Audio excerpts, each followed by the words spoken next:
Yep. Mike and I were just talking about the difficulty in being able to attract good talent, with certain types of skill sets. In San Antonio, I said, sometimes they're unicorns. Yeah, no, they really are. It really is something where I tell people, even our software developers, you can't write them out yet. Software developer, like great software developer with substantial background in network security, that guy will be very hard to find. At least in San Antonio, maybe not so much. That's the degree that needs to be offered now. That's what the HCL is working on. Yeah. So Matthew is University of Houston Clearway. They have a cyber security institute there, and started off on the computer science world, going through the software development, aspects. And that security stuff is interesting. Yeah. Poke my head out, see what that's about. So I think that's one thing that Berkeley has been really good about is just being engaged with students and trying to identify talent. That really kind of has an interest, because if it burns within, it's a lot easier to be able to mentor and work on. That's my favorite thing about the security people that work in it, find people about their jobs. Like easily that work and not much work on it. So I don't worry about those guys being motivated. I couldn't talk. Thank you. Great. We've been working on it for a while, so. I know. You know how that goes. They take a lot longer than they do to deliver. It's the big idea, right? The big idea. You got to start small, and then you start to realize it has tentacles. Yeah, no, if we can do this, while we're here with you. Yeah, absolutely. I'm going to check in with them and see how we can get started. Oh, she went to go get a plate of food. Show me around the. You're going to record everything? Yes. So I guess we're ready to get started. And around the Yeah. So Mike is going to ask you to kind of stand on the spot if you can. Okay. That way they've got it set and forget on that camera over there that they're recording. All right. I'm going to go ahead and get started.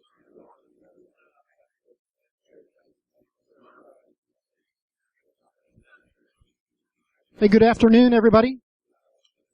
Welcome to the lunch session. Looks like we've filled up many of the tables. Maybe have a few more people outside, but I want to go ahead and get started so that Mike Cotton has ample time to be able to go through his talk today. My name is Norman Comstock. I'm president of the Greater Houston chapter of HouSecCon. It's very, very good to see all of you. How many of you are members of HouSecCon, Greater Houston chapter?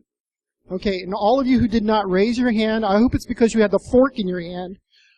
And if that's not the case and you're just not a member, I would definitely welcome the opportunity for you to check out our chapter. We have over 1,300 members in the Greater Houston chapter, which is considered one of the very large chapters on an international basis. We have over 2,300 in our distribution that come to check out the events. There are so many different opportunities to be able to learn, listen, and network.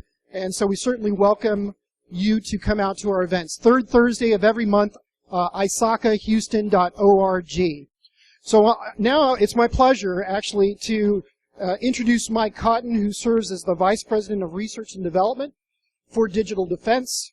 He has over 10 years of information security experience helping to lock down networks for companies in numerous industries and all sizes and small businesses to Fortune organizations. Fortune something. He has written security software which audits millions of systems a month. The security flaws on the primary operating systems and network side channels. Cotton is called upon frequently to provide thought leadership surrounding information security issues presented at major industry conferences such as RSA and other security venues, including B-Sides, ILTA, and ISSA. And so Mike is going to talk to us about forgotten gems, old security holes with companies, which companies still miss. Please welcome Mike.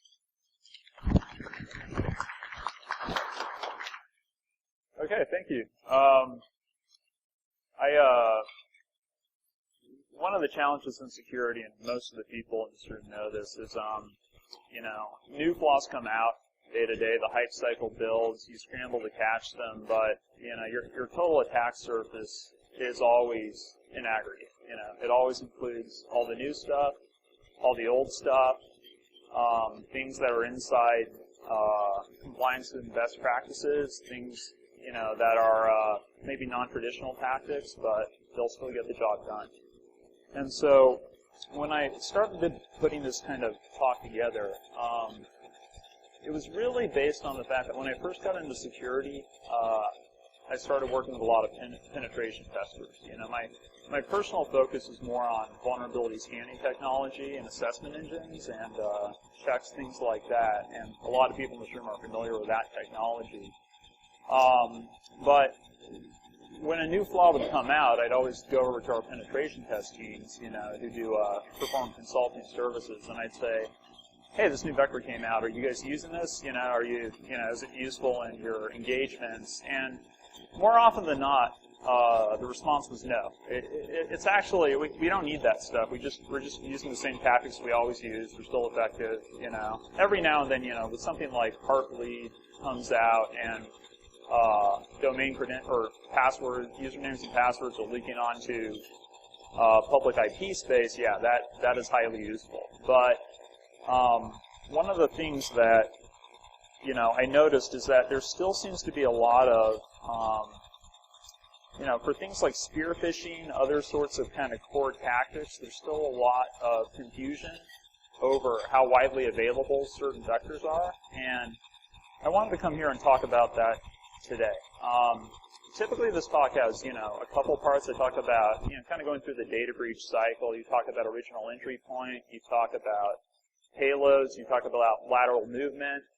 But as I've kind of talked to people and gone through elements of this talk before, it seems like original entry point and spoofing consistently generates the most interest. And the reason is there's still a lot of confusion over what's possible and just how new technologies such as DKIM and SPF protect you from that. And so that's kind of the focus today, is really just kind of diving into spoofing in detail. Now that, a lot of the world's kind of moved on from PGP and kind of end-user focused authentication technologies, it's gone up to the corporate level. And but when we work engagements, it seems like people are interested in the payloads, they're interested in lateral movement, that stuff, but what they're really surprised about is their email security posture is actually a lot less than they thought it was. And so we'll give some details, talk about popular email clients. I'll actually show you how things get represented on Gmail, when things are spoofing in, what maybe shortcomings of various approaches. And, as far as email goes, it really is still the top direct vector for original entry point. Sometimes, like I said, sometimes you'll get in through a VPN server. Sometimes you'll get a foothold through some other means. There's a lot of hype about mobile. But if you go through, either a red team engagement or you start reading kind of after-action reports from data breaches, a lot of times that original entry point through email is still a very major factor. And the other thing I'd say is, from a security perspective, you really need to worry about both the direct and the indirect for this. And the reason is remote access is now so prevalent that if you get a payload sent to your personal email and end up executing it, and that computer has remote access capability, at least during certain times of day, into the corporate network, that is, effectively or many times still as bad or almost as bad as getting it directly on a corporate endpoint itself. So still an important topic. And the last thing I'll say is not enough visibility into real-world examples. I've heard, this is kind of a theme I've heard even through speakers today at this conference, that there was a blog post I saw one time that said, why don't we have an NTSB for for data breach attacks? Like, why is it that when an airliner goes down or something else, there's all this post-analysis, exactly what went wrong, where was the breakdown, all sorts of other things. When data breach attacks occur, you typically don't get a lot of data out. They say, well, Sony was hacked. Every now and then you'll actually get a very hyper-detailed rundown on how that occurred, but a lot of times you don't. I'd say probably the best, I'd say probably the best kind of corollary to that would be reading kind of after-action reports from penetration tests and things that go ahead and tend to pop up during those. And so this attempts to provide a little bit of visibility into some of these factors. So one thing I'll say about well-crafted spear phishing emails, oftentimes they surprise even senior IT staff. They think it's no longer an issue today, and we'll talk about why that is and the technologies that are deployed to stop this and maybe shortcomings of them. And the other thing is they believe services handle it under default configurations or at the security appliance level, but what you got to understand is that delivery is still key. I mean, it is still something where vendors know that if you are blocking legitimate traffic under kind of default circumstances, that will really burn you a lot more than letting a few things through that should not. And so, there's kind of a default on state for that. So back in the day, I'd say people were actually better about combating this and being aware of it 10 years ago than they are today because of some of the new technologies they think are protecting them from it. In years past, you would just do an NS lookup through DNS of the mail exchange. You tell them at the port 25, you craft your message, you put it in whatever raw headers you want, and you just send away.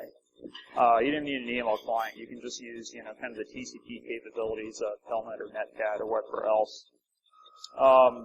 That stopped working, and it really stopped working more because it wasn't so much that people were trying to prevent spear phishing as all the spam and other sorts of things that go along with it. And so now if you try that today, you'll see something like this. 554, your access to this mail system has been rejected.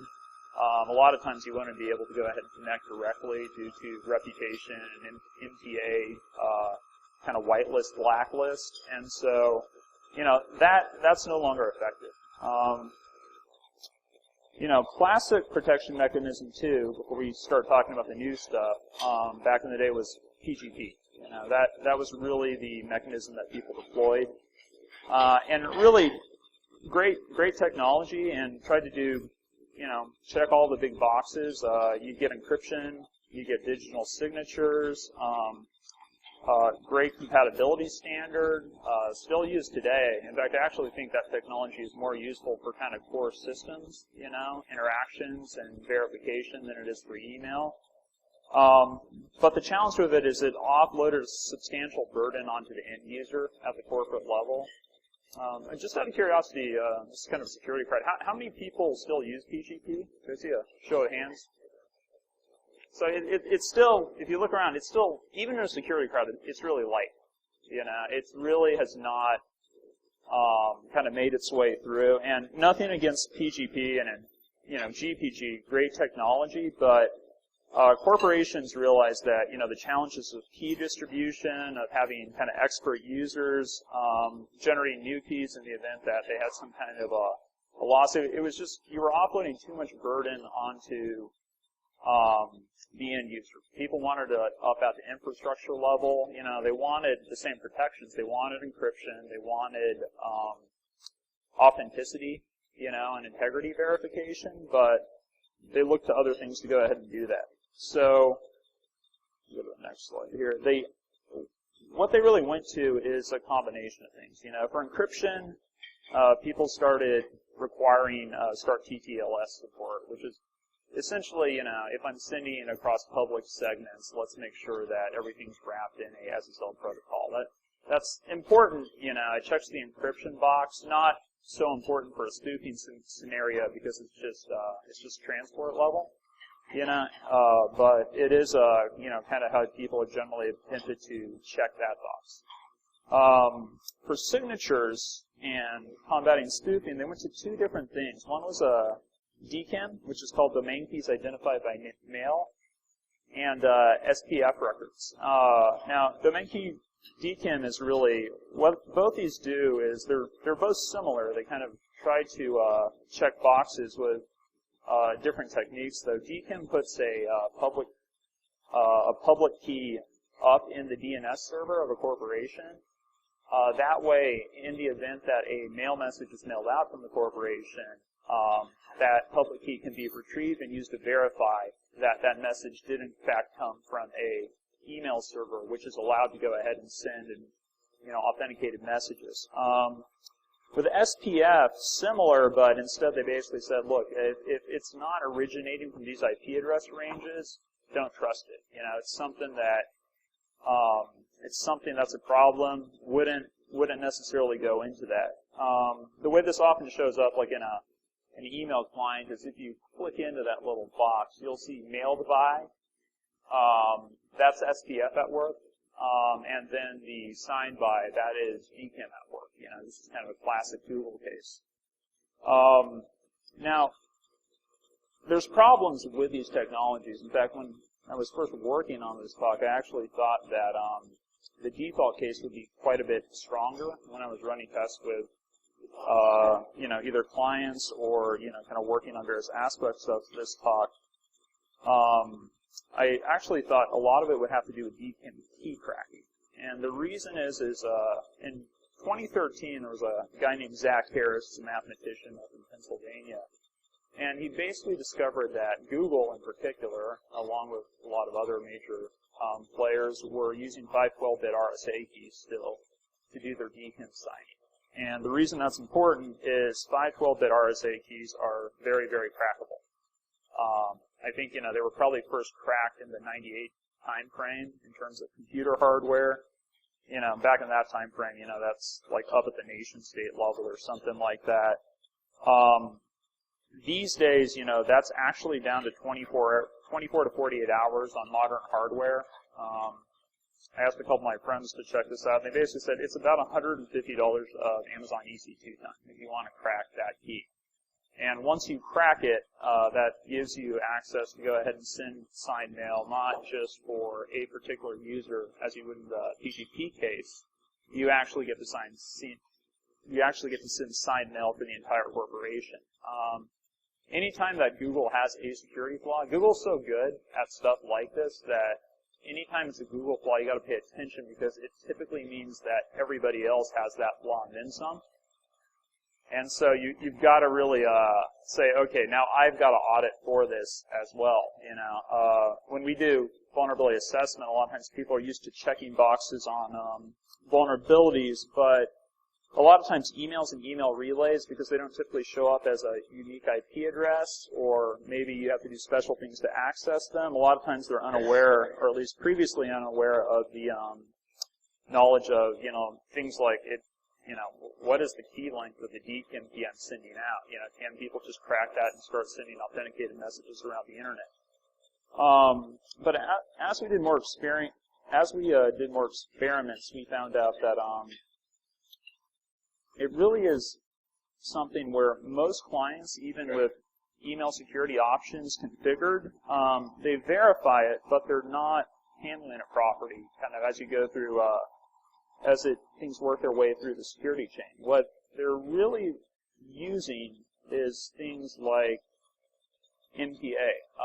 What's happened is a lot of times corporate systems, particularly email systems, the focus has traditionally remained on anti-spam and heuristics surrounding that, and that in some ways has masked the security function of DKIM and SPF. People think they're relying on those. What they're actually relying on is MTA reputation.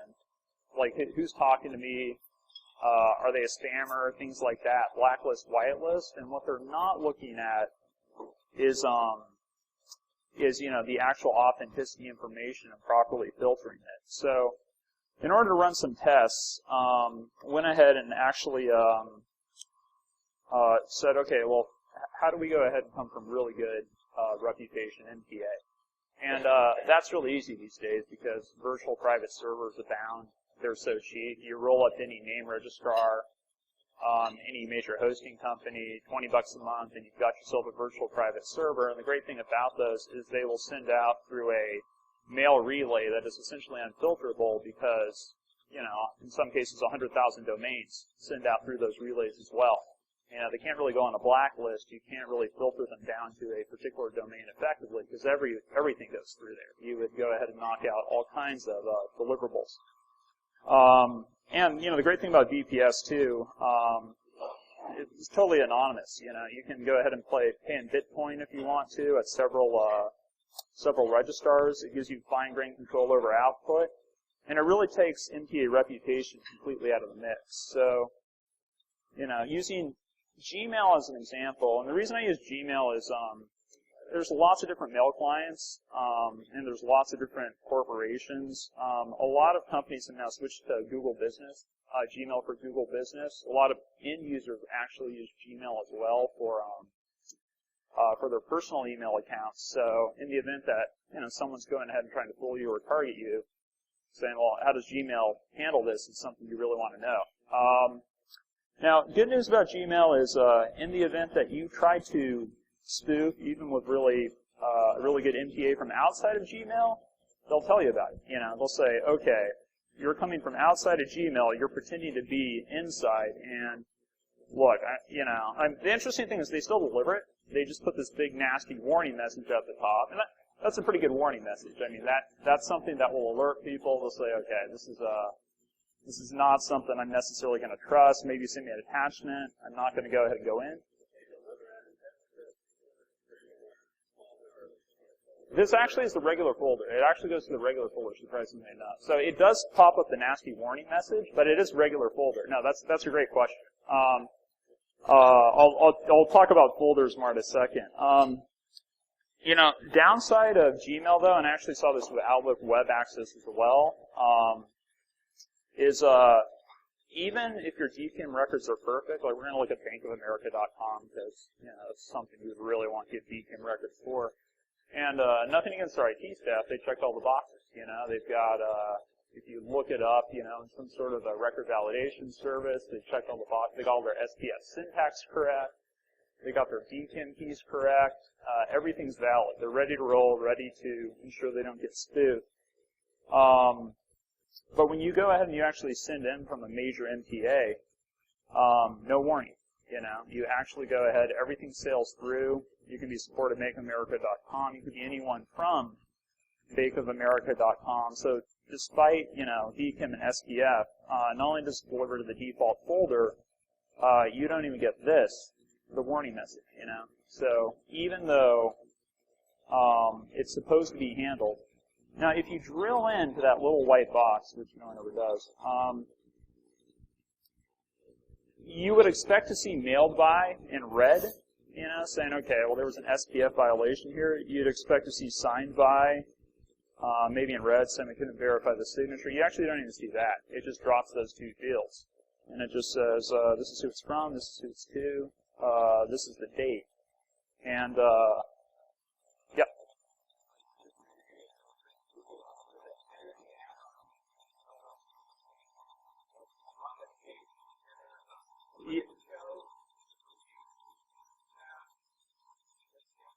Yeah, I think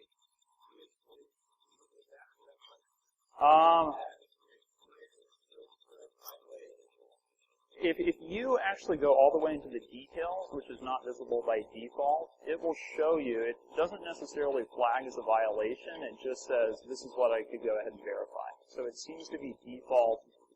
It kind of gives you a thumbs up. It doesn't seem to give you a thumbs down. You know, I'll go more into details on Google now. A second though. I would say that random observations are, and this is actually true working with other kind of corporate users doing security training. Users get really confused by this, and the reason is there's a lot of bad training out there when it comes to things like DNS and URLs, things like that. They've been so trained, and rightly so, when going through going through URLs and going through training, like you'll see things like this. They'll basically say, look, hey, PayPal pops up, even if it's in green, if you look at the actual sending address and it's not from PayPal, then, that's a sign that, things aren't right. Unfortunately, that's not really the case. Spoofing is still prevalent, still very, very accessible, and so even when you see good mails go through, or even when you see, it's like the crude attempts are the ones that people tend to train on. Part of the reason for this, part of the reason people often choose, things like PayPal@online.net as the source address is because they want to get two-way communication going. If you're just sending really good spoof emails into a location, replies to it will actually go to the original source. In the event that you're coming from, you're running some, scam from Eastern Europe or something like that, you're going to need that two-way communication. So that two-way communication case is what makes its way into the training process. That's not actually the case though for kind of one-shot messages. A lot of times working with penetration test groups, what they want to do is they want to either come in as a highly trusted employee, and I'll talk about kind of ways that you get kind of additional verification of that. Or they'll exploit what's known as kind of a loose trust relationship. They'll say something like, they'll scout out a company and they'll say, hey, I know that my healthcare provider is Cigna, and so even though these people don't, I know that this company, I've been researching them, it's Cigna, so I'll go ahead and I'll send them some messages from Cigna. That way, they probably would expect to get them. It wouldn't look unsolicited, but it's also not the sort of thing where, if they go and they send a reply to support@cigna.com or something else like that, it's going to send any red flags. Everyone will just assume that somebody else sent it. So now you send a fake message from a employee who's sitting right next to you, or is sitting right next to the person who is ultimately receiving the message, that can set off all kinds of red flags. So, the tactics around this are a little bit interesting, but still very prevalent. So, something else I noticed when running tests too is this is also the case for Gmail for Business. Oh, one other note about Gmail is they're really good at flagging these warnings for Gmail. If you are using a Gmail for Business account, even if they are kind of admin for the domain,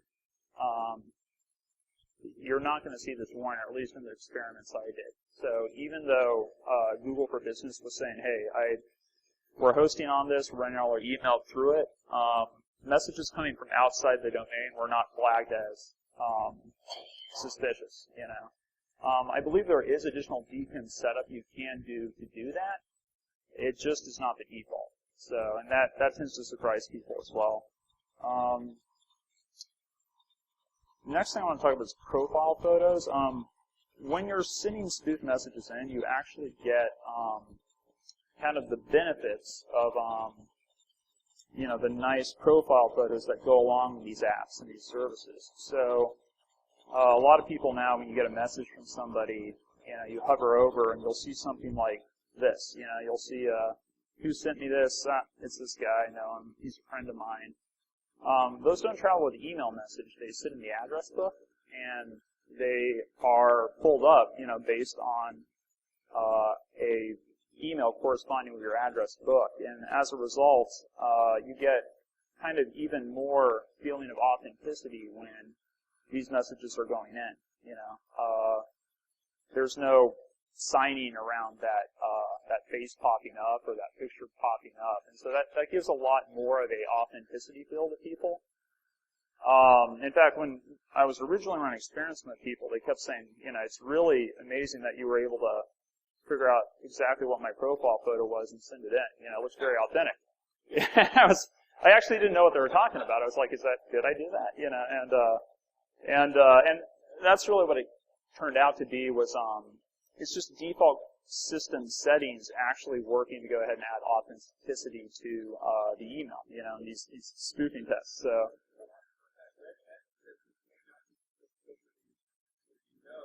it still pops up. It still pops up. Yeah. Right. And when I talked to people afterwards, who kind of worked in engagements like that, they actually said, yeah, the picture gave more credibility to me than anything else in the message. It was actually the picture that, I said, yeah, I mean, I see the guy's face. I know it's him. It's the same picture I always get. So they treat it almost as if it was a signature element at the bottom of the page, which you see kind of in the footer. So I'd say, conclusions to this are, just don't make assumptions on your corporate email setup. If I had to guess, and I've worked with a lot of clients on this, almost always the configuration that we see is it's configured for anti-spam and heuristics. It will still deliver things through. Depending on your setup, you may get some sort of a warning. Oftentimes, you'll get no warning whatsoever. There are some sites that do testing for this, and they advertise like deadfake.com, sendanonymousemails.net. Those sites don't have very good delivery rates, and so a lot of times I work with people and I said, I tested this out using online tools. I know it's good. I'd say if you're on IT security staff, just test it yourself. You get a VPS for $20 a month. Try to see if you can go ahead and mail yourself from your CEO's email address and see what pops up. See how it looks in your, maybe not your CEO's email address, maybe your email address. But, DKIM SPF, it's great, but you got to make sure your policies drop and you have effective violation warnings. Preferably, it should go straight into the spam folder. Even violation warnings in the inbox, depending on how those profile photos pop up, may not be effective. People are used to seeing a lot of warnings. So I'd also say verify your company's DKIM length. If you crack a DKIM, and even for major corporations these days, looking around, you still see a lot of 512-bit DKIM. Even a virtually perfect email setup, you'll still sail through just fine, and you'll actually get even additional kind of green check marks next to the message saying it's effective. So, if you're going through your security audits and you're thinking, a lot of times you talk to companies and they're always focused on their SSL keys because there's a lot of good SSL auditing tools out there. How's the security of my website doing? That's important, but I'd say your DKIM keys are probably quite a bit more important. So, nothing against strengthening your SSL setup, your SSL ciphers. That stuff's great, but make sure that you actually check the RSA keys that are sitting on your mail server, because those are the most crackable keys out there. And the last thing I'd say is don't confuse MTA reputation with security. Anti-spam and authentication, there's some overlap there, but they really are two different things. And so, that's something where if you want to go into your security setup, today and say, what can I do to better lock down my setup, maybe even open some eyes, really focusing on your email posture is probably the best thing you can do.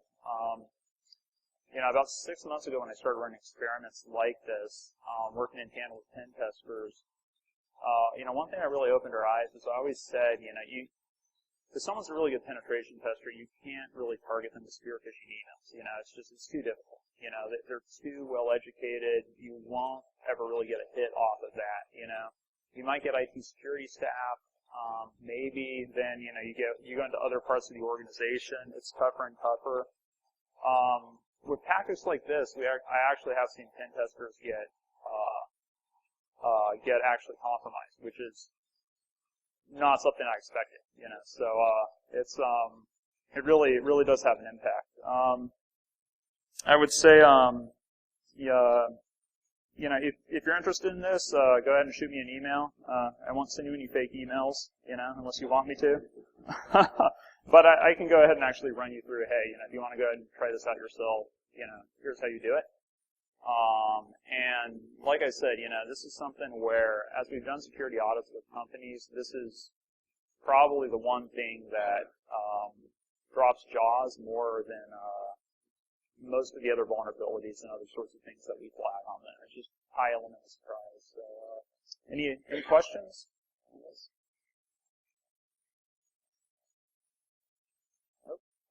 Okay. Well, thank you. So.